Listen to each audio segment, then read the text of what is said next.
You gonna go fart? What if she was like, actually, I hate you guys, and then just hangs up? This was bullshit. This episode sucked. You guys suck. Tim just was doing shit on his computer.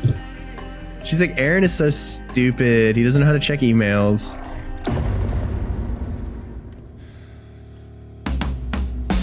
Welcome to the No Streetlights podcast.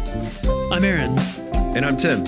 We're veterans, here to talk about mental health, resilience, and the real struggles we face every day. Our goal is to foster kindness through understanding. So, let's take a breath, relax, and be welcome.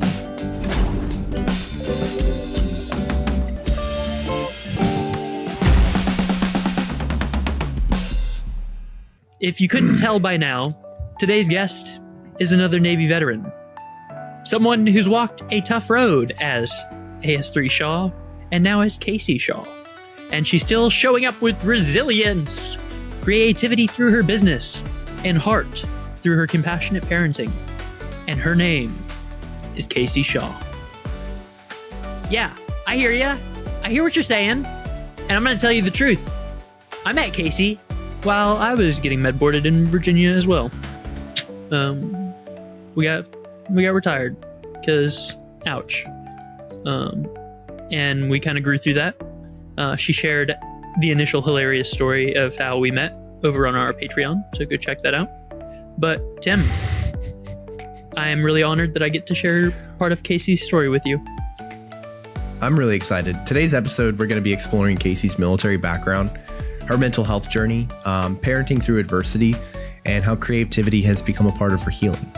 I'm really excited to get into it. I've had a lot of fun getting to know Casey in the first couple of minutes here. Aaron, go ahead and take us away here, man. Hello, Casey. What do you want the people to know about you? Why did you join the Navy? What was your early life like? Or whatever you want to share. Hello, dog. Yeah. That's a good start. Tell us about that experiences.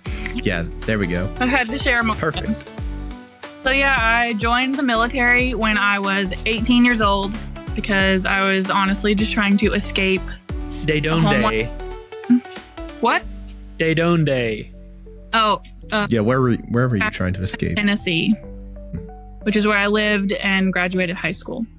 But I was trying to get out of a home thing that I had, so I just wanted to go anywhere but Chattanooga, Tennessee. Then I joined when I was 17. I depped in, and you need like your parents' signatures when you join underage. So my mom was pretty much on board, and my dad was like, I don't know, you're pretty young. You know, you're the baby. You can't leave. And I was like, I turn 18 in like 4 months. You can sign it now, or I can do it without you. And he was like, okay, fine, I'll sign it. Yeah, I guess I should support you then, since those are the two options. It's either you sign it or I'm going to leave just a little bit later. It's happening no matter what day. Anyway. So, yeah. But I've always been pretty stubborn like that. My mom used to say that I would argue with the brick wall. And I always used to come back with, and I would win. So yeah, I joined. I went to boot camp in August of 2014 as an AS. I had nothing, like no information about the rate. I wish I had more information about the rate because apparently you need like a 35 on the ASVAB to be an AS, and I scored an 82. So I'm not saying I was too smart for it, but I wish I had picked something better suited to my abilities, I guess. Yeah. That's like blowing the bare minimum out of the water. Like it's a little kind of overkill. What is AS again? What is that rate? It's Aviation Support Equipment Technician. It's a mouthful. Yeah. Yeah. AS is a little bit easier to say. So like on carriers and stuff, it's the tow dollies, it's the tow tractors, the forklifts, all that stuff that kind of supports air support. Okay. Yeah. Recently there was a plane that fell off the side of, I think it was the Truman or the Eisenhower, one of those two ships. Yeah. And it fell off too. The dolly went with it. Yeah. I was like, Jesus. Yeah. That's all. So whatever AS was driving that. Yeah. But I didn't actually get much experience as an AS because when I got to the ship, I had no experience working as an AS other than A school and C school. So they moved me to hotel services, which is like cleaning staterooms for officers. Yeah. The rooms are and stuff. Yeah. So I did that for like 4 months. I got back to the AS shop and they were like, well, you don't know anything, so we're just going to send you TAD again. And I was like, how am I supposed to know anything if you don't teach me anything? And they were like, okay, just go away anyway. So I went to IM5, which is like the DC division for AIMD. Mm-hmm. DCs on the carrier usually do everything, but AIMD has their own little division. Yes, Aaron. Can I make a cross-reference thing real quick? Of course.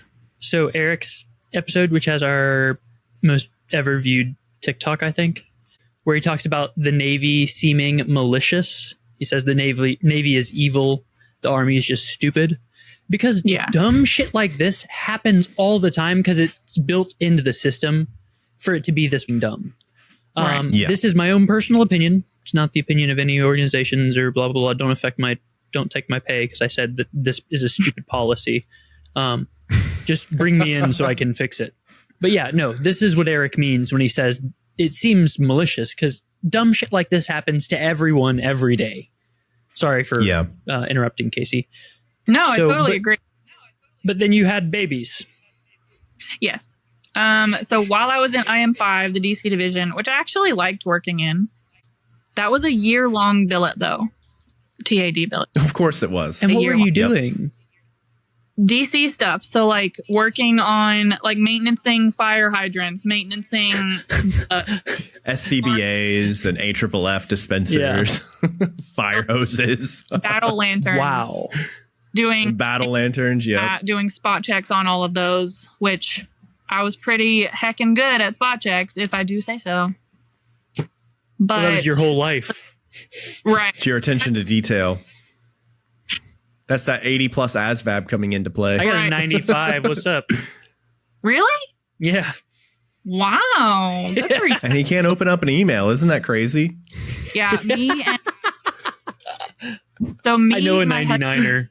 He's so special. Me, my husband, and my husband's best friend, also named James, like my husband, scored first, second, and third in our school for the people who took the ASVAB. So me and James, my husband's friend, scored both an 82. And my husband, James, scored a 65. Our school's not that big or bright, but...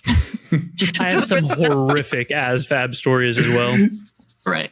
That's amazing. I was expecting you to say, like, he got like a 94 or something. And then you're like, then he got a 65. Yeah. You're like, I just want everybody out there to know who's the brains in this relationship. It's me. He has his good strengths, though. It's very... I'm sure. Also, he is just one James. Oh. Well, he does have a James son, though. James' son. Jameson, yeah. Yeah, but to be fair, ASVABs are not a great way to determine people's intelligence. It's agree. Not the greatest. I'm gonna share some ASVAB horror stories later on somewhere. Let me know where you want me to put that. To talk about. Okay. I want to talk about your time in uniform. I don't want to gloss over it completely, so I want to kind of get some foundation before we start moving in. But okay, during your time in uniform, what would you feel was like the most defining moment, whether it was like good or bad, and that shaped you into who you are today, if anything? Well, when I got pregnant with my first kid, we were on like a 45-day underway, and I felt like crap. So I went to sick call.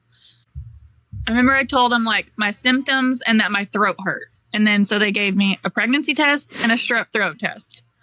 And then doctor came in. It was some like lieutenant. He had no empathy whatsoever. And he came zero. Good. Like, so your strep throat test came back positive, and so did your pregnancy test. And then I got like a little upset because I'm in the middle of the ocean. My husband's at home. I'm not going to see him for another like 4 weeks. So I start tearing up, and he was like, "Why are you crying?" I was like, my husband doesn't know. I'm not sure that we even want kids right now. It's a lot. Emotions? He was like, well, What? yourself so we can go get your prescriptions. And he like walked out of the room. That's kind of how my experience has been also. Yeah. It's like that a lot at NNSY. But wow. No, this was also do you out. Remember that Fallon. doctor's name? I don't. It was just whatever lieutenant was on for sick call that day. And every place I've been, there's been one issue of like negligence to the point of maliciousness. Again, going back to the whole like the Navy is evil. We don't mean they're doing the things that ICE is actually doing. Sorry, hot take. Fight me in the comments, I guess. But it's just like stupid shit is built into the system so that everyone just has a bad time. Right. If everyone. That's what he means. Like, it would be so much better. Yeah. He just treated me like a number that was about to get shipped off. Like yeah, I was you were a task that had to be done.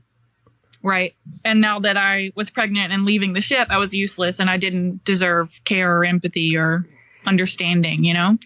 Which is like so infuriating.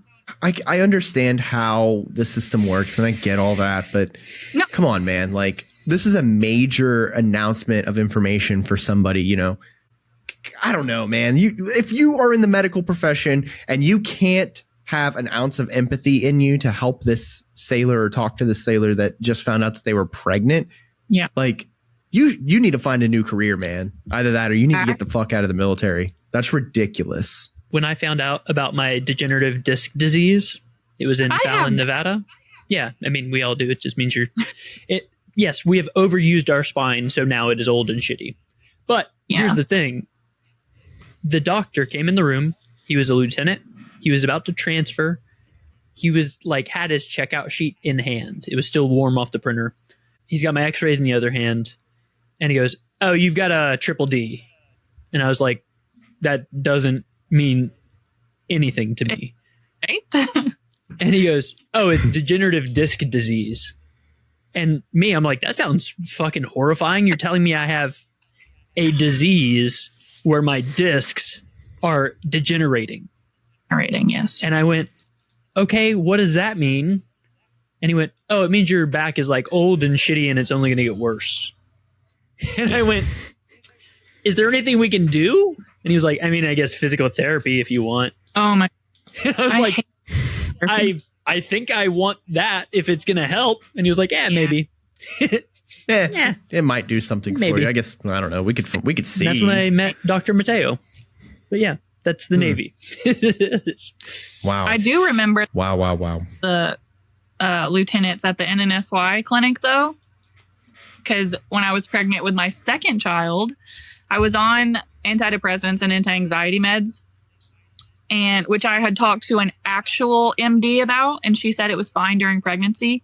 And then when I went for my, yearly checkup with him, he told me that I was trying to abort my fetus by taking those medications.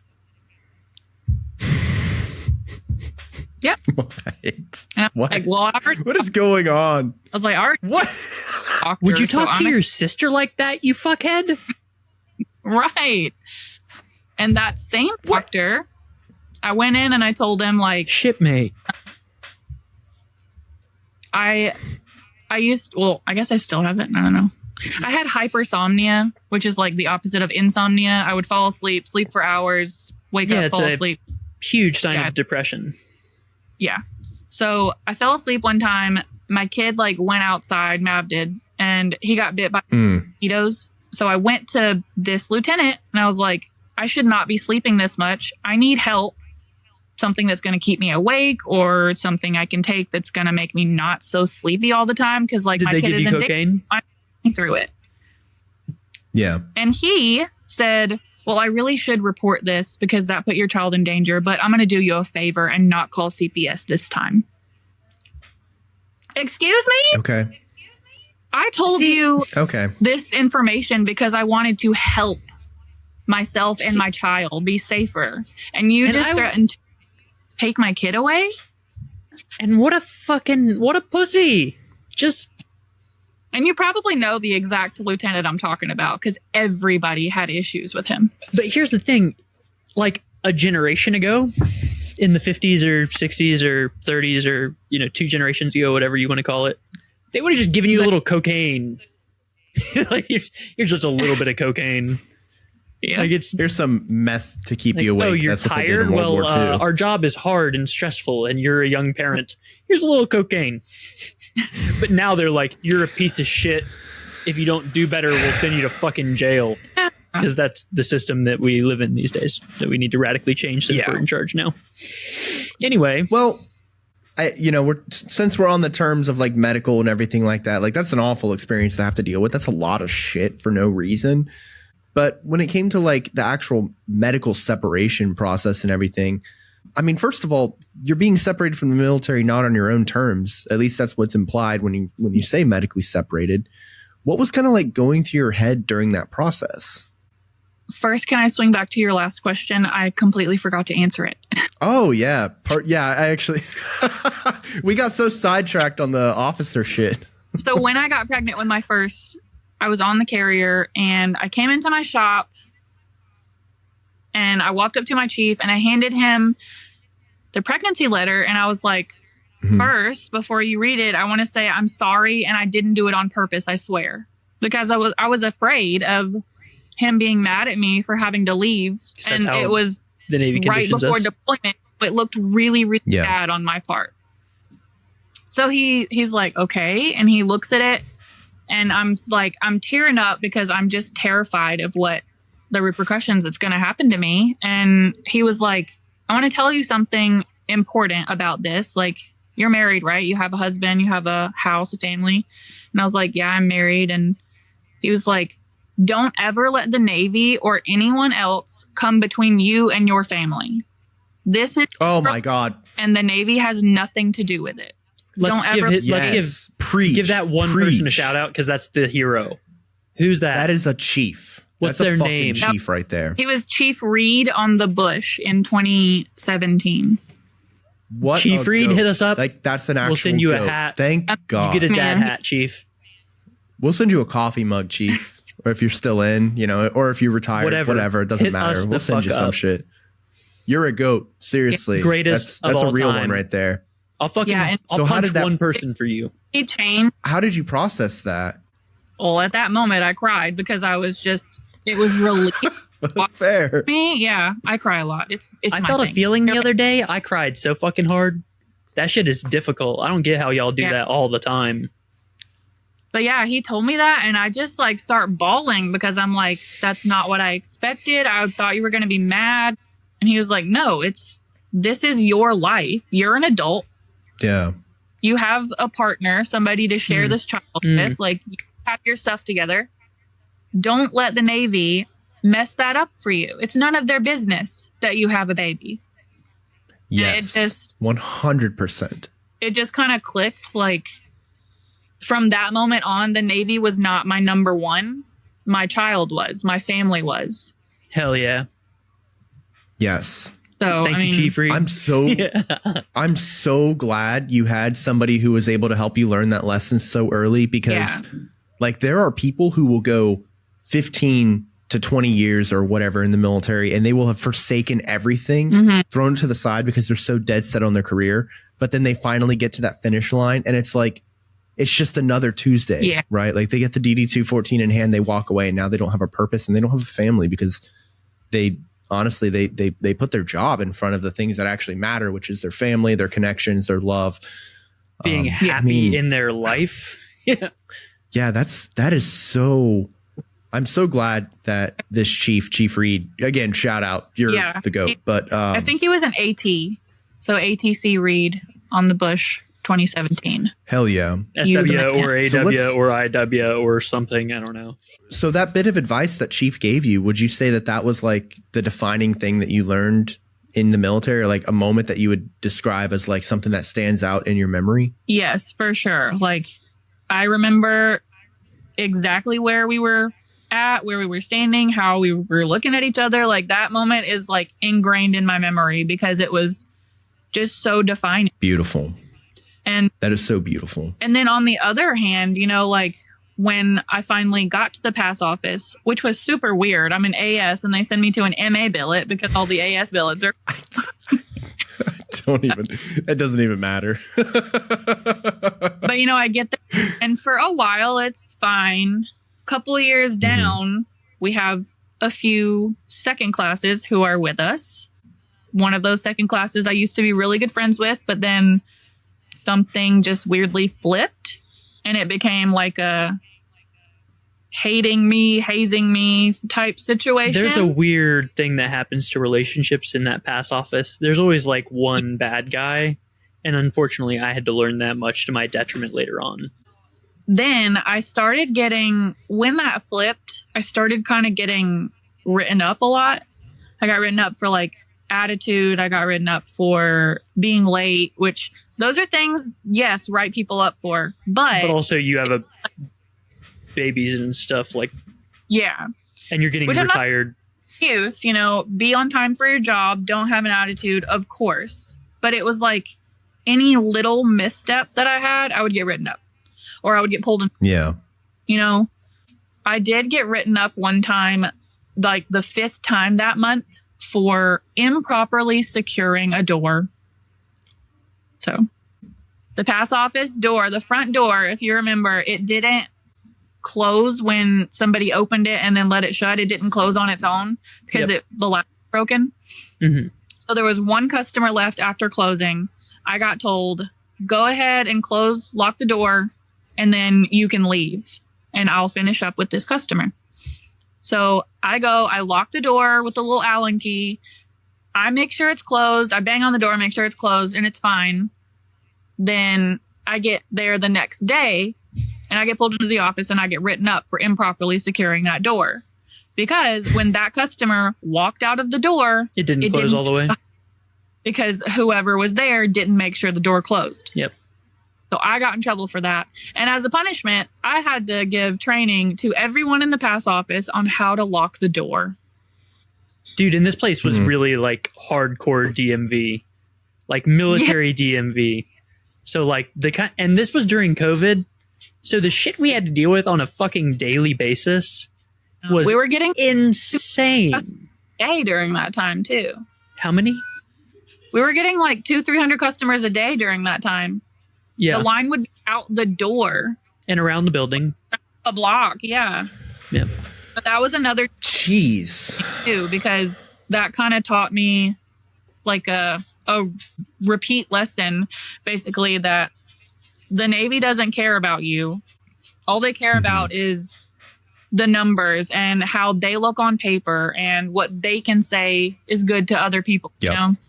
So when AS3 Shaw has 5 write-ups because of whatever frenemy situation she's in, it looks bad on everybody. So then let's just get rid of AS3 Shaw, When you nitpick that hard, it just taught me they don't give a crap about me.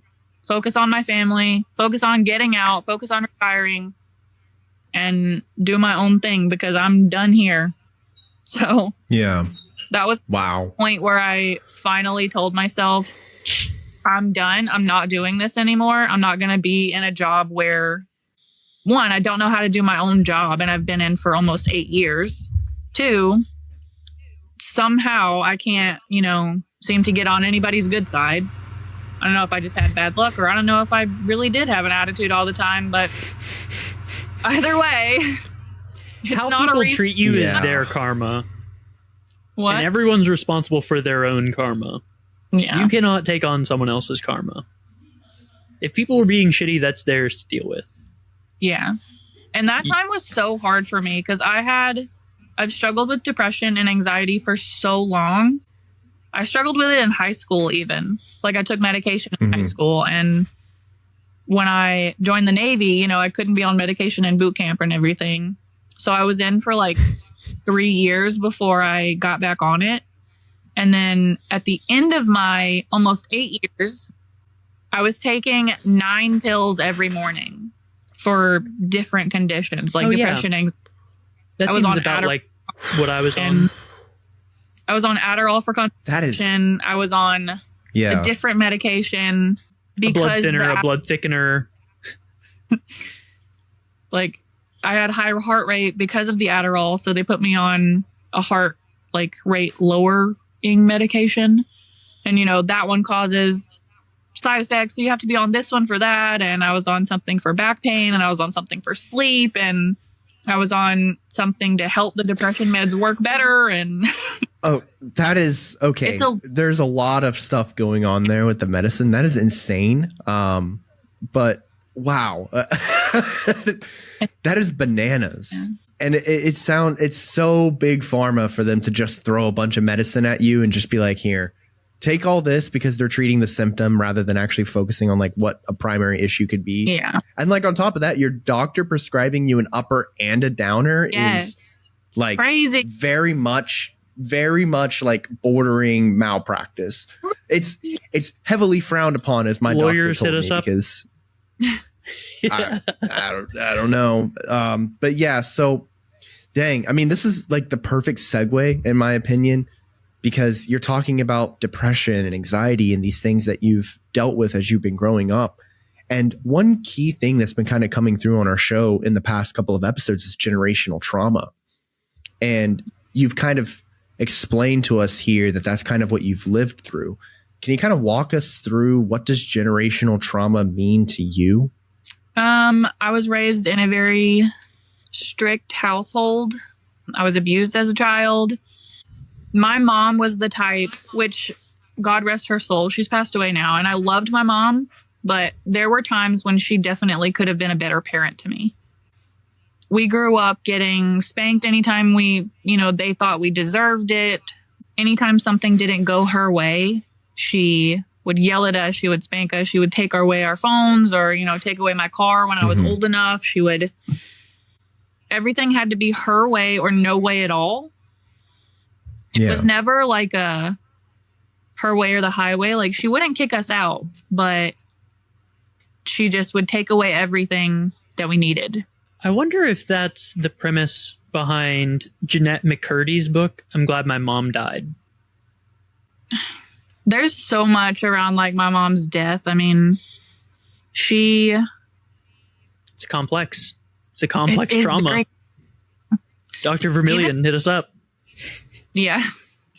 But I don't know if like you want me to go into that. It's like a really long story, so I'm not sure if we like have time to go into that, but it's a lot with my mom's death. So here we're really more about the light than we are the dark. So yeah, one thing that I loved about you was your creativity, and one thing I still love. I mean, I've got a bumper sticker. You got it. But Casey has given me so many stickers over the years, and like, you do crochet, or is it cross stitching? Yeah. What do you do? It's crochet. Crochet. Okay. It's not knitting. It's not knitting. It is crochet. Yeah. Knitting. So are there specific therapy modalities or these creative outlets? Like, how do they help you process your healing journey? I started crochet when I was pregnant with my second child, and I just really wanted to make her a blanket.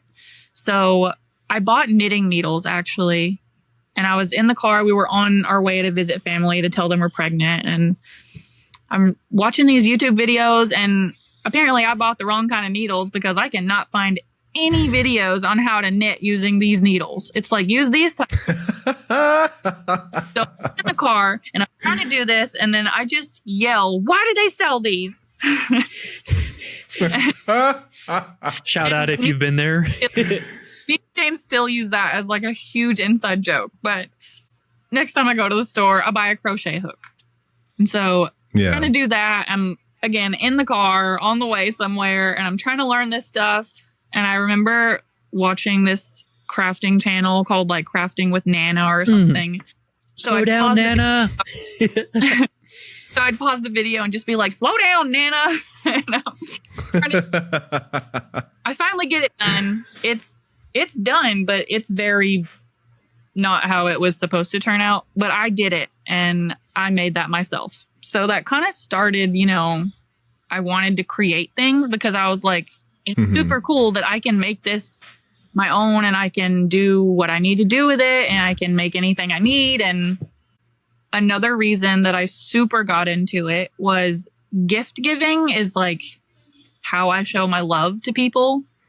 Like it brings me so much joy to watch somebody open a gift and like it, or, you know, give it to somebody they love or whatever. Like it fills my soul to be able to give people things. And that's why I hate making stuff Selling. for Aaron, because I'm paying for it. Yeah. Which Support I know your friends' businesses, guys. Come on. Patreon. But Yeah, big facts. Big facts. I love Aaron, so I don't want to take his money. You know, I don't like taking money from people I love. I love Aaron, so I try to take his money. Yeah. He tells me how to spend it. Yeah, Aaron, you need to be spending your money on this shirt that I designed recently. Check out our new merch.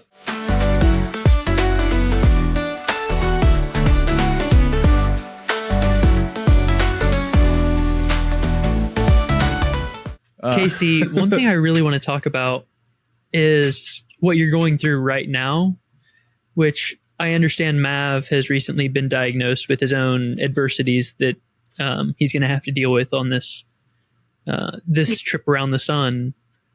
So how are you kind of being gentle and compassionate with yourself and allowing you to find the creative solution to being his mom? It's a good question. It's a very hard thing for me to do, to be compassionate to myself. And I mean, even to him sometimes. It's tough. That goes like hand in hand with the anxiety. Like my anxiety has always been the type to convince me that people hate me, or to convince me that I'm not lovable or I'm not wantable, or, you know, along those lines. So yeah, a lot of my emotions come out as anger without even meaning to. I mean, so when my son, who he was diagnosed in April with autism, and he has always been like a huge arguer. He's very He wants to know why. Yes, he asks a lot. And if he doesn't like why, he'll do it the way he wants to do it. Yeah. And he goes through little phases. Like right now, his phase, if he doesn't get his way, he screams at the top of his lungs, like blood curdling horror movie scream. And that, like, it very much so triggers me. And it piques my fight or flight response. And I'm ready to fight. You know, I struggle a lot with walking away from things, even though I should more, because then, you know, I'll say something to him and he'll argue because he has those like ODD behaviors, like oppositional defiance. Yeah. He has behaviors. So do I, honestly. So we'll just we'll just get into screaming matches, and my husband will come in and he'll kind of push me out of the room. And sometimes I willingly go, and then sometimes I'm like, but he said, you know? So you're trying to fight the child. James is like, bodyguard at Jerry Springering me, you know, trying to keep me from the child. But so definitely a learning experience for all of us, though. Yeah, kind of going back a little bit to the generational trauma discussion, but it sounds like that's one of the things that you had inherited from, it sounds like, from your mother, you know, like how she would handle situations. And that just sounds like your DNA kind of took that, and that's how she would handle the situations. And that's kind of how your first reaction is to handle the situation well, is to kind of go into that fight or flight. And you're like, I'm going to fight. There is no flight here. Yes. Which is a really difficult thing to have to work through, because, you know, first of all, you're facing it from two fronts. You're facing it from a generational trauma standpoint. So you're carrying this thing that's on your shoulder that you, first of all, didn't ask for or ever want, but it was there since you were born. And two, you're handling this as a parent of a neurodivergent child. Like, you know, it's a very complicated front, because not only do you have your own struggle that you have to work through, but you also have to figure out how to connect with a child who has their own struggle that you essentially can't relate to in the similar way. Yeah. Wow, that's very difficult. Absolutely. I mean, huge kudos to you because you're still trucking along. Can I also recognize part of your struggle and share part of my story? Of course. I know how that gets processed in our mind later with the shame and the guilt and the I should know better that leads into those depressive spirals and can lead to worse places. And we end up with grippy sock vacations and stuff. Yeah, been there. But I'm also working with a healing facilitator right now. But whenever I was having like the hardest day of my life, or actually it was the next day, she told me to take sweet care of myself. And I thought, I don't even know what that fucking looks like. Yeah. She asked me like how I was treating myself, and I was like, I'm treating myself adequately. Meaning like I'm meeting all of my needs. I'm doing all the shit I have to do. And she was like, but are you being kind to yourself? And I was like, I don't know what it's like to be kind to myself. Are you fucking kidding me? Like, what does that even mean? And it sounds like that's not only the next part of my journey, but it's going to be one of the next parts of your journey. Learning to be compassionate with yourself and Mav, or learning to be compassionate with yourself and your child. Yeah. As you learn to heal together. Yeah, I totally agree. The whole process has been, it's taken a long time to get this diagnosis. Like, I first noticed some of the, behavioral markers. Indicators. Yeah. When he was a year old and he still hadn't said, mama, dada, baba, like nothing like that. He made this cute little leedle sound. So like, Patrick goes leedle, leedle, leedle. Leedle, leedle, Dude, we leedle. did that so much. He would walk around the house and he would just go little, little, little, little, little, like all the time. It was adorable. But Just then having fun. Yeah. at 18 months old, he was doing that, from the time he learned to babble until 18 months old. And I was telling his pediatrician, military doctor again, can you like look a little closer at like autism or, something like that? And they were like, well, why do you think that? And I was like, well, I used to babysit this kid who, same thing. He hit yes. And that is the stigma. That is the stigma. They didn't want to say your kid's bad. And they think autism means bad. Autism just means wired different. Yes. That's all it means. He just has a different experience than you have. That doesn't make him bad. How did you end up getting the doctor to look deeper into this? What's the rest of the story? They kept saying, well, he looks at you. He can't be autistic. He smiles at you. He can't be autistic. He hits his physical milestones. He can't be autistic. And this whole time, I'm like, okay, whatever. So then it's a spectrum. They finally, at like 2 years oldish, when he still hasn't said his first word at 2 years old, they're like, okay, well, maybe we could put him in speech therapy for now.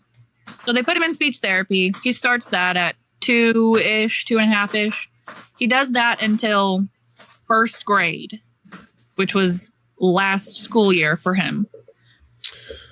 So, wow, what is that? Like 4 years? So yeah, from the time he was 2 to the time he was 6. So yeah, 4 years. Yeah. And then after he was done with speech therapy, when he was about 5, we took him to his pediatrician because he just started kind of acting wild, I guess, like completely different kid.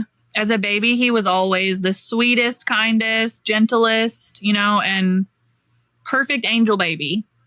And then around 5, now he's acting like a child whose nervous system is dysregulated, firing on 15 different levels. Yeah. Yeah. He just kind of flipped, he was being mean to his sister. He was being mean to us. He was pushing and shoving and biting and screaming. Sensory overload stuff. Yeah. Didn't know his boundaries. And he would have and he still does.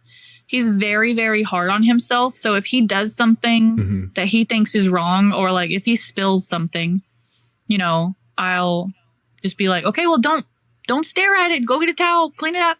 And he'll just stand there and start bawling, and he'll just start yelling, I'm the worst, I'm the worst, I'm the worst. And that's been very hard on us, because it is so hard to look at your child and see that they hate themselves. And that's what's happening in that. Like, and it's hard to even imagine, I feel like, you know, unless you've been there. Can you imagine, you know, looking at your 6-year-old and they hate themselves? And as someone with depression, you know, I know what that feels like. I have, and often do, hate myself. And to see your baby do that, it's heart-wrenching, you know, it's awful to look at that, you know. So you're trying to... There's that inherited trauma. Yes. Manifesting again. You can see it happening. You've seen 3 generations worth, your mother, yours, and now your child. Luckily we can heal. That's a lot. It's just really fucking hard and shitty work. Yeah. So his pediatrician, after, you know, we went and was like, everything is just different. He is super, super hyper. He's not sleeping at all. He's screaming at us. He's hurting his sister. So they put him on guanfacine, which is a blood pressure lowering medication. And it didn't help at all. So they were like, well, just stay on it for a couple more months. We'll just see what happens. Didn't do anything at all. So then we go back and they're like, lowering a child's blood pressure for no reason for like 6 months should have no impact. Sure. So we go back and they're like, oh, his blood pressure is pretty low. We shouldn't raise this. And I was like, I don't want you to raise it. I want something different, because this clearly isn't working. So they were like, okay, we'll try, you know, Concerta. So he's on, actually he was on Adderall first before that. Adderall, like, he went from a 10 to 1,000. Yeah. He was hit. Because now he's hyper focused on him blowing up. ADHD brains, Adderall calms them down. Yeah, but an autistic child, that's just speed. It's literally speed. It's just, it's literally like... He that started kid needed a low dose of Valium. Us, like, he started telling us how he wanted to hurt us. It was scary. Yeah. We went to Target and he is just, it looks like we have kidnapped him and he's yelling for help. Like, she was going through this when I knew her, and this is when she was getting written up for being tired and late and cranky.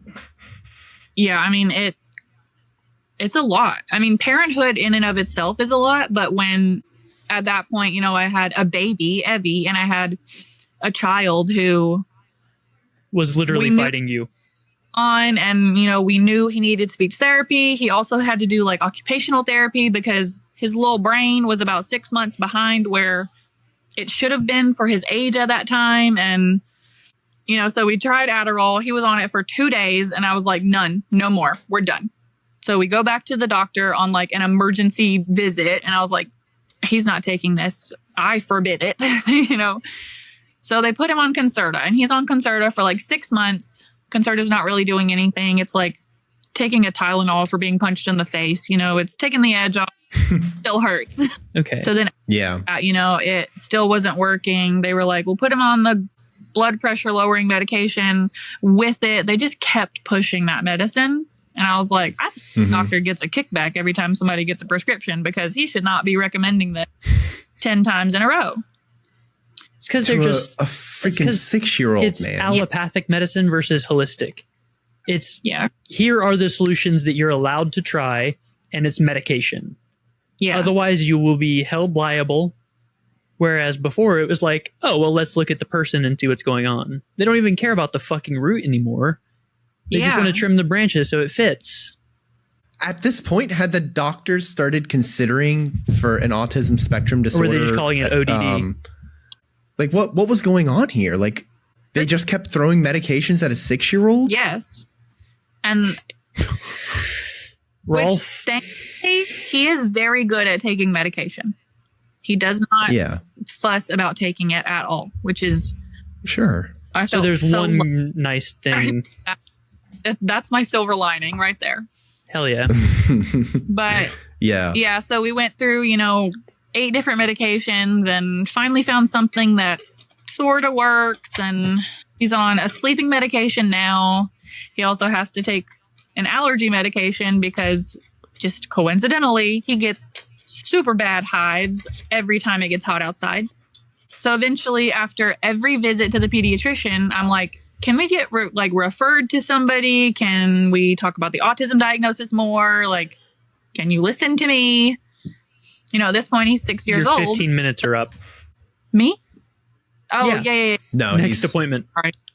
He's making a joke, yeah. But, they were like, yeah, we could probably look into that. And then they wouldn't look into it. So finally, after hounding them, I got a referral to the Anna Shaw Institute in Georgia. We take him there. He, gets his little assessment done.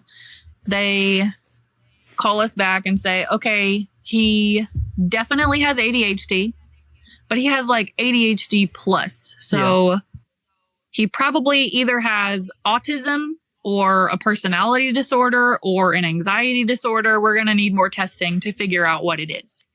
So back on the wait list we go. And told so compassionately what was transpiring. Yeah. That was in December. So, in April, we go back. We get his assessment done. It's like a 4 or 5 hour assessment. That's hard on any 6-year-old. Well, at this point, he's 7, but that's and I'm sure they were... Yeah, a year has passed. And I'm sure they were giving you counseling at this point to help you through this process. They didn't give us counseling. Oh, that's so strange. They put him in play counseling where he just plays with Legos while he talks to the doctor.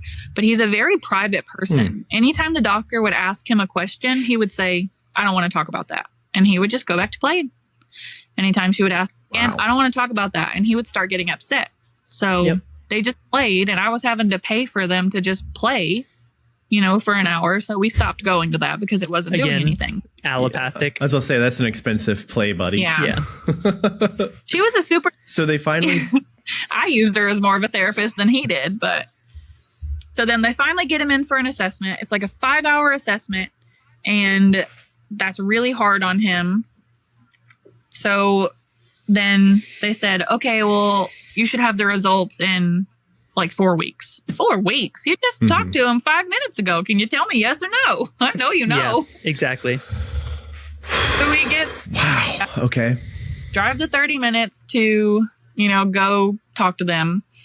And then she's like, okay, so yeah, he has ADHD, autism, and an anxiety disorder. Which, we kind of self-diagnosed him with those things anyway, so it wasn't a surprise.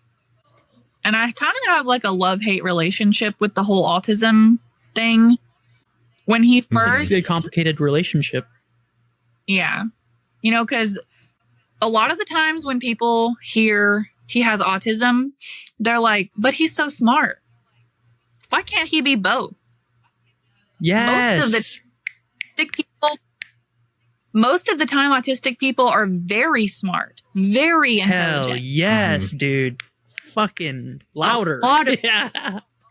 So even people who need support all the time on the autism spectrum, they're very, very smart in their own special interest. Just because he doesn't like what you like doesn't mean he's not smart.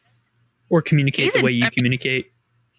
And he has an IQ of 112, which isn't super, super high, but it's above average.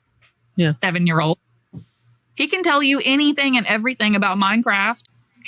And the future is going to be on computers. Yeah. So why not teach him?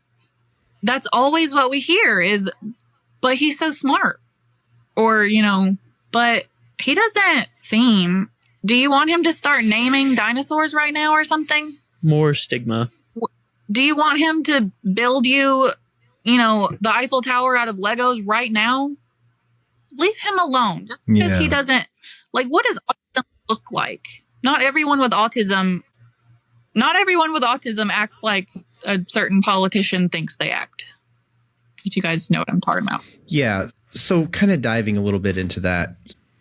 I understand that autism is something that society itself does not have a grasp of in a cohesive way. Yeah. Right?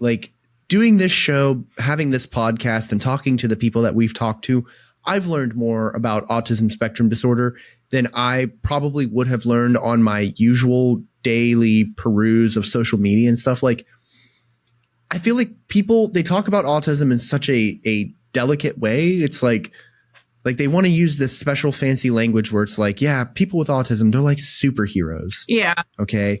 And like the way they talk about it, like they make it sound like it's something so out of the norm. Yeah. And yes, you're talking about Robert Kennedy Jr. or whatever that brain rot fuckhead's idiocity is. I cannot stand what that man is spouting about online. He is absolutely, or just in general to the public.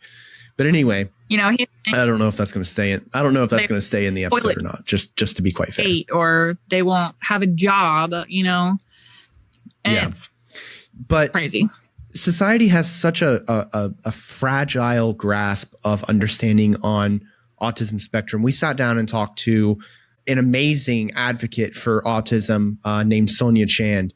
And for any of our listeners out there, if you listen to that episode, it's a great episode and you're going to be very frustrated for the first 30 minutes because Sonia's story just makes you so angry about how difficult it was for her to get that diagnosis finally as an adult. And right, we've worked with Sean Gold, who is an amazing disability and accessibility and inclusivity friend of ours. He's an amazing person doing amazing work over there.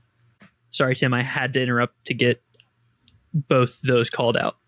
Hearing Casey's story, hearing your story, Casey, because I'm speaking to you, not the listeners necessarily at this point, but hearing your story about everything your son has had to go through since he was 18 months until he was 7 years old, when a doctor finally said, okay, fine. I guess we'll give you what you want and look into this a little bit better. Like, that's ridiculous. For 5 years to get heard about my child's welfare or, well-being.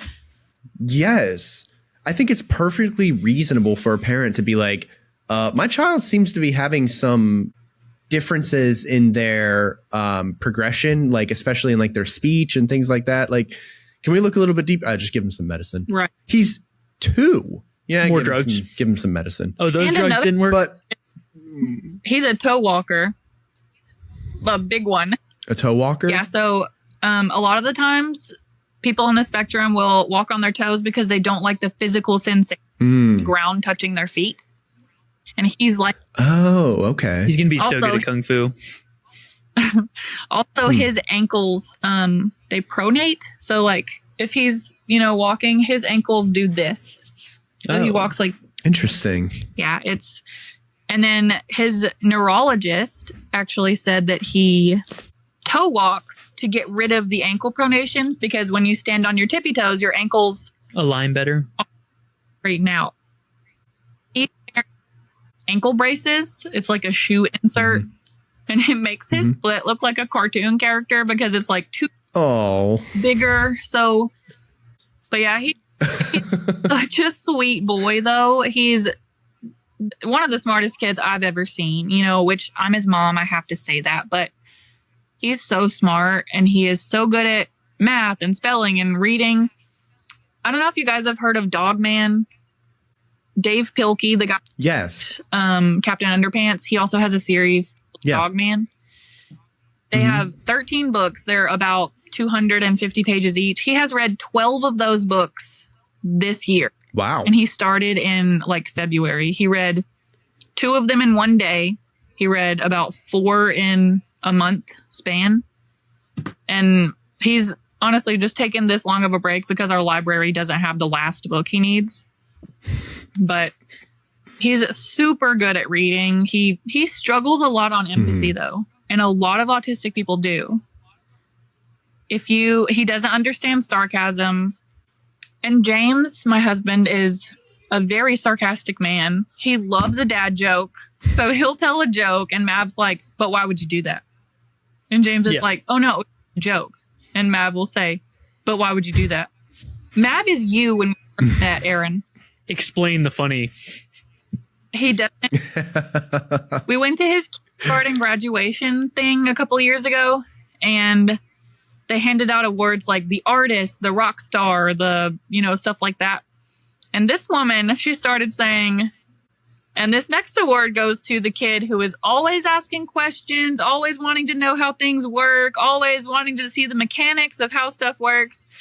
The scientist award goes to, and I was like, yeah, that's my baby, you know, because I knew it was going to go to him. So yeah, he's the scientist. He's always asking questions, always wants to know how things work. He's amazing. The autism thing has been a bit of a struggle for us. You know, it still is. It's going to be a struggle every day, but he's an amazing kid, you know, and I wouldn't change him. First off, Casey, thank you for showing up and being vulnerable and showing us a glimpse into your life. This conversation is going to help more people in more ways than you know. I can't even begin to express the impact this is going to have. And people often ask us, like, to clarify our stuff because it seems disjointed. Are we talking about the Navy? Are we talking about med board? Are we talking about transitions? Are we talking about generational trauma or ASD? This story and this show is about love and compassion. It's about the struggles people are going through. And I'm a solutions guy. So the only thing I care about is how do we fix it? And you're working through therapeutic modalities. You're working through creativity. Even though you are medically retired, you have your own business on Etsy where you create things for other people. Yeah. Not only for them, but also for your family who you're trying to take care of. So yes, we have a couple different types of episodes. We have episodes I see as problems and episodes I see as solutions. I see this as a problem episode that's going to help people by feeling seen because of the adversity they're going through. And it's going to allow people who have made it past where you are, it's going to allow them the opportunity to reach back and help you. Yeah, we I'm have always open. Mr. Chaz. Chaz is an amazing friend of ours. He reached out. Well, I reached out to him when you reached out to me. He let me know a couple amazing creators. And if you are somebody who knows therapy modalities, who knows ways to heal, reach out to us. If you want to help Casey, we want to help you help Casey. She's having a heckin' hard time. She's depressed. Yeah. She's anxious. She was abused in her childhood and has this CPTSD she has to deal with. Yeah. She's doing her freaking best. And if you want to help, we want to help you help. With or without you, we're going to do it the right way. We are going to love. But luckily, we know that we have 12,000 supporters behind us. And if you're one of those 12,000, we're grateful for you. We are honored and humbled to be able to create for you. Tim puts in hundreds of hours. We've released over 100 episodes. Tim works his freaking tail off. And we're grateful that we get to do that. If you want to show your support, feel free to check out our merch over on our website, donate to our website, check out our Patreon if you want to help us get better equipment and, you know, bring you a better product. If you want to hire an editor for Tim,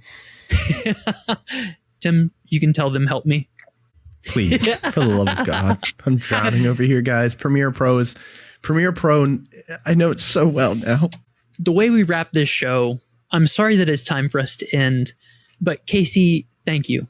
Thank you for being vulnerable. Thank you for being open. And thank you for being willing to accept help. Yeah. Can Listeners, I show you something yes, that I sell? Please. Okay. Please, yes. Where can people find you on the internet to buy your things? Yeah, let's make sure. Wow, that's so cute. Brittany Put that up on the screen. Pull all the way up. Let me see that. Wow. Hey, but what's the name of your shop? my Etsy shop is The Handmade Mess. How beautiful. I'm going to need one of those for Nicole. Here's a possum. And I make oh my God, the possum. Tiny possum, tiny kraken. So it's called Handmade Mess? The Handmade Mess. Handmade Mess was taken. I had to add the. Yeah, it's more official now anyway. You get the check mark. There's a unicorn. And the mushy boy. Yeah. It has wings? It's a fucking Pegasus? What the you're blowing my mind here, Casey. I'm going to turn into Cyclops. This is one of my favorites. He's just so heckin' cute. And you made all the Star Wars characters at the pass office. You're just so creative and capable. I don't have those anymore, though. They're still at the pass I know, office. but you've done it. So if someone wants a whole Star Wars crew from you. This is a dandelion. Oh my God. It's an actual lion. Eli. It's so cute. Wow. Yeah, I'm looking at your page right now. I see you have a Bronto buddy, the flying unicorn, of course, the kraken, the possum. Here's the Bronto. A deer? He's a new favorite. He's just a simple little soft squishy brontosaurus. Oh my God. And your prices are so reasonable, I too. keep telling her to charge people more, but she won't. This is the Loch Ness Monster. Nessie. That is so cute. So, Casey, I also want to tell people that you are a capable sticker machine. I do make stickers, yes. Because one of my favorite stickers on my snowboard you made, and I just sent you a picture. You made it a very simple silhouette, and I put it on my snowboard, and I love it, and it's lasted forever.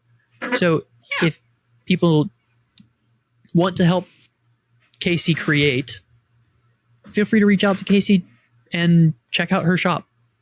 This is That's so cute. Are you a Dungeons and Dragons player? No, but I do play Kobolds? Magic. You do play Magic? Okay. Yes. Perfect. Again, for the listeners out there, check out The Handmade Mess over on Etsy. We're going to have the link down in the description. I'm sure it's already popped up on the page a couple times. If you're listening to the audio-only platforms, go check out the description. Gang. Go check out Casey's stuff. They're absolutely adorable. I want to get the Kraken, and I think that's on my list of things that I'm going to buy. But I want to give a huge thank you to all of our listeners. Again, Aaron said it, and Casey is one of our fans as well. We're proud of you. We could not be doing this show without you guys. It's hard work. You know, you keep us going. Leave a comment down below about what your favorite part of this story today was, or if you have any resources for Casey to check out. We have a couple Instagram followers or Instagram pages that we're going to provide to her for some resources that might be able to help her as she navigates this new field as a parent. But, you know, if you connected with Casey's story, check out the episode description for the links to her shop. So, as I love to say in every single one of our episodes. Shout out Patreon. Casey Shaw at the $5 tier. And then at $10, we have Highland and Ketria. We love you both so fucking much. And then at $20, Tim, who do we have? We have Atticus Thatcher. We also have Eric Spears and Jason Grooms. Final little reminder, if you couldn't tell by how silly and off the cuff we were, our podcast cannot be substituted for professional medical advice. If you do need help now, please call 911 or text or call 988 for immediate intervention. If you want protracted support, you can head over to betterhelp.com/NSLP. Gets you 10% off your first month and helps the channel grow quite a bit. Yeah, if you decide to use BetterHelp, it's a great way for you to get therapy at your fingertips. You can do it on the go. You can do it from your couch. You can do it from your car, I guess, if you really want. Toilet, probably not there. But hey, you know what? Do the therapy whenever you can, and it's going to be at your convenience. So it's an amazing tool, an amazing way for you to get the help and become the person that you want to make yourself be. As I like to always end my favorite part of the show, it's a bittersweet moment because saying goodbye always has such sweet sorrow attached to it. But I get to remind all of you, be good to yourselves and each other. We love you, and so should you. Casey, how do I sign off this show every single time? You want me to do it? Do you want to do it? 100%. You deserve it. Peace.